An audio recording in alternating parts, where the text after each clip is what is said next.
2026 ഫെബ്രുവരി 28 ലോകം മുഴുവൻ ഉറ്റുനോക്കിയ ഒരു ദിവസമായിരുന്നു അത്. ഓപ്പറേഷൻ എപ്പിക് ഫ്യൂറി എന്ന പേരിട്ട സംയുക്ത നീക്കത്തിലൂടെ അമേരിക്കയും ഇസ്രയേലും ഇറാൻ്റെ ഹൃദയഭാഗങ്ങളിൽ ആഞ്ഞടിച്ചു.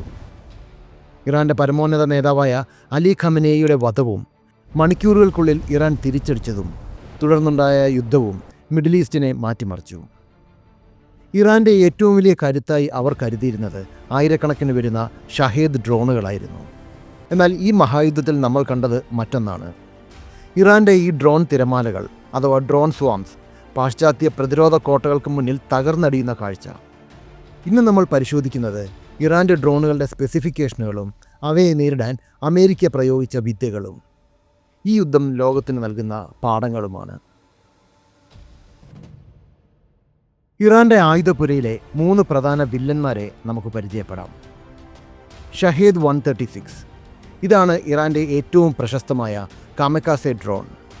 2500 കിലോമീറ്റർ വരെ സഞ്ചരിക്കാൻ കഴിയുന്ന ഇതിന് 50 കിലോ സ്ഫോടക വസ്തുക്കൾ വഹിക്കാൻ ശേഷിയുണ്ട്.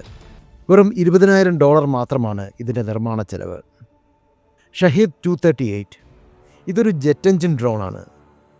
സാധാരണ ഡ്രോണുകളേക്കാൾ വേഗതയുള്ള, മണിക്കൂറിൽ 600 കിലോമീറ്റർ വരെ സഞ്ചരിക്കാൻ കഴിയുന്ന ഇതിനെ വെടിവെച്ചിടുക എന്നത് പ്രയാസമാണെന്നാണ് ഇറാൻ അവകാശപ്പെട്ടിരുന്നത്.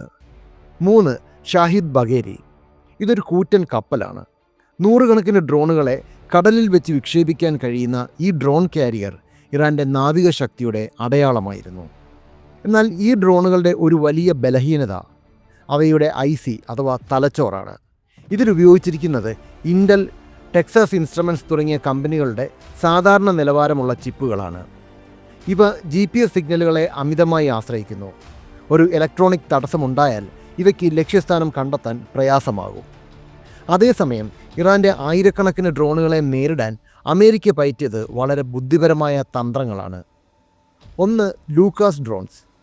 ഇറാൻ്റെ ഷഹേദ് ഡ്രോണുകൾക്ക് മറുപടിയായി അമേരിക്ക നിർമ്മിച്ച സ്വന്തം ഷഹേദാണ് ലൂക്കാസ്. ഡ്രോണുകളെ നേരിടാൻ ഡ്രോണുകളെ തന്നെ ഉപയോഗിക്കുന്ന രീതി. 2 മെറോബ്സ്. ഇത് ഉക്രൈനിൽ പരീക്ഷിച്ച് വിജയിച്ച ഒരു സംവിധാനമാണ്. ഇലക്ട്രോണിക് ജാമിംഗ് ഉള്ള സ്ഥലങ്ങളിലും ആർട്ടിഫിഷ്യൽ ഇൻ്റലിജൻസ് ഉപയോഗിച്ച് പറക്കാൻ കഴിയുന്ന ഈ കൊച്ചു ഡ്രോണുകൾ ഇറാൻ്റെ ഡ്രോണുകളെ ആകാശത്ത് വെച്ച് ഇടിച്ചു തകർക്കും. 3 ഡയറക്റ്റഡ് എനർജി ലേസേഴ്സ്. മിസൈലുകൾ ഉപയോഗിച്ച് ഡ്രോൺ വെടിവെച്ചിടുന്നത് വലിയ ചിലവുള്ള കാര്യമാണ്. എന്നാൽ ഇപ്പോൾ അമേരിക്കൻ പടക്കപ്പലുകൾ ലേസർ രശ്മികൾ ഉപയോഗിക്കുന്നു. സെക്കൻഡുകൾക്കുള്ളിൽ ഡ്രോണുകളുടെ എൻജിൻ കരിച്ചു കളയാൻ ഈ ലേസറുകൾക്ക് കഴിയും. ഇതിന് മിസൈലുകളെ പോലെ തീർന്നു പോകുമെന്ന പേടിയുമില്ല. കൂടാതെ പാശ്ചാത്യ ജാമറുകൾ ഡ്രോണും അതിൻ്റെ കൺട്രോൾ സെൻറ്ററും തമ്മിലുള്ള ബന്ധം വിച്ഛേദിക്കുന്നു. ചില ഡ്രോണുകൾ സിഗ്നൽ നഷ്ടപ്പെട്ട് കടലിൽ വീഴുന്നു. എന്നാൽ അതിലും ഭീകരമായ ഒന്ന് സംഭവിക്കുന്നുണ്ട്. Return to centre.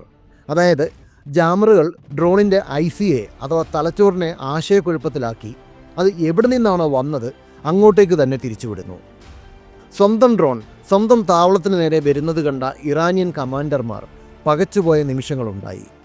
ഡ്രോണുകൾക്ക് സ്വന്തമായി ചിന്തിക്കാനുള്ള ആർട്ടിഫിഷ്യൽ ഇൻ്റലിജൻസ് ഇല്ലാത്തതും പൂർണ്ണമായും ഡാറ്റ ലിങ്കുകളെ ആശ്രയിക്കുന്നതും വലിയ പരാജയമായി മാറി. 2026 മാർച്ച് മാസത്തോടെ ഇറാൻ്റെ ഡ്രോൺ പ്രഹരശേഷി 83% കുറഞ്ഞതായി പെൻറ്റഗൺ റിപ്പോർട്ട് ചെയ്യുന്നു. ഇതിന് കാരണം ഓപ്പറേഷൻ എപ്പിക് ഫ്യൂറിയിലൂടെ ഇറാൻ്റെ ഡ്രോൺ ഫാക്ടറികളും വിക്ഷേപണ കേന്ദ്രങ്ങളും അമേരിക്കയും ഇസ്രയേലും തകർത്തതാണ്. ഇസ്രയേൽ അവരുടെ ആധുനിക എയർ ഡിഫൻസ് സിസ്റ്റങ്ങൾക്കൊപ്പം സൈബർ ആക്രമണവും അഴിച്ചുവിട്ടു. ഇറാൻ്റെ ഡ്രോൺ കമാൻഡ് നെറ്റ്വർക്കുകൾ ഹാക്ക് ചെയ്യപ്പെട്ടതോടെ വിക്ഷേപിക്കാൻ തയ്യാറാക്കി നിർത്തിയിരിക്കുന്ന ഡ്രോണുകൾ പോലും പ്രവർത്തനരഹിതമായി. ഇറാൻ്റെ അഭിമാനമായിരുന്ന ഷാഹിദ് ബഗേരി എന്ന ഡ്രോൺ കപ്പലിനെ അമേരിക്കൻ വ്യോമസേന കടലിൻ്റെ അടിത്തട്ടിലേക്ക് അയച്ചു എന്നും റിപ്പോർട്ടുകളുണ്ട്. ഇതോടെ കടലിലൂടെയുള്ള ഇറാൻ്റെ ആക്രമണ തന്ത്രം തകർന്ന മട്ടാണ്. ഈ പരാജയം ഇറാൻ്റെ രാഷ്ട്രീയ ഭൂപടത്തെ തന്നെ മാറ്റിമറിച്ചു. അയൽ രാജ്യങ്ങളായ സൗദി അറേബ്യയും UAEയും മനസ്സിലാക്കിയ ഒരു കാര്യമുണ്ട്. ഇറാൻ്റെ ഡ്രോൺ ഷീൽഡ് അത്ര ശക്തമല്ല. നിലവിലുള്ള സാധാരണ ആയുധങ്ങൾ കൊണ്ട് തന്നെ ഇതിനെ മറികടക്കാം. റഷ്യ ഇറാന് ഡ്രോൺ സാങ്കേതികവിദ്യ നൽകുന്നുണ്ടെങ്കിലും അമേരിക്കയുടെയും ഇസ്രയേലിൻ്റെയും ഹൈടെക് പ്രതിരോധത്തിന് മുന്നിൽ അത് വിലപ്പോകുന്നില്ല. ഇറാൻ്റെ അമിതമായ ക്വാണ്ടിറ്റി എന്ന തന്ത്രത്തെ പാശ്ചാത്യ രാജ്യങ്ങൾ ക്വാളിറ്റി കൊണ്ട് തോൽപ്പിച്ചു. ഒരു സുപ്രഭാതത്തിലുണ്ടായ പരാജയമല്ല ഇത്. സ്വന്തം സാങ്കേതികവിദ്യ പരിഷ്കരിക്കാതെയും ശത്രുവിൻ്റെ ബുദ്ധിയെ വില കുറച്ച് കണ്ടതും ഇറാന് തിരിച്ചടിയായി. ഡ്രോണുകൾ കൊണ്ട് യുദ്ധം ജയിക്കാമെന്ന് കരുതിയ ഇറാന് സ്വന്തം പ്രതിരോധ കോട്ടകൾ തകരുന്നത് നോക്കി നിൽക്കേണ്ടി വരികയാണ്. ഈ യുദ്ധം ഒരു കാര്യം വ്യക്തമാക്കുന്നു: ആധുനിക യുദ്ധക്കളത്തിൽ ആയുധങ്ങളുടെ എണ്ണത്തേക്കാൾ പ്രധാനം അവയുടെ സാങ്കേതിക തികവും കൃത്യതയുമാണ്. 2026 ഈ യുദ്ധം ഭാവിയിലെ എല്ലാ സൈനിക തന്ത്രങ്ങളെയും മാറ്റിയെഴുതാൻ പോവുകയാണ്. നിങ്ങൾക്ക് എന്തു തോന്നുന്നു? ഇറാൻ്റെ അടുത്ത നീക്കം മിസൈലുകളിലേക്ക് മാറുമോ? അതോ ഇലക്ട്രോണിക് യുദ്ധമുറയിൽ അവർ തിരിച്ചടിക്കുമോ? നിങ്ങളുടെ അഭിപ്രായങ്ങൾ താഴെ രേഖപ്പെടുത്തുക. വീഡിയോ ഇഷ്ടമായെങ്കിൽ ലൈക്ക് ചെയ്യാനും ഷെയർ ചെയ്യാനും മറക്കരുത്. സബ്സ്ക്രൈബ് ചെയ്യുക. നന്ദി.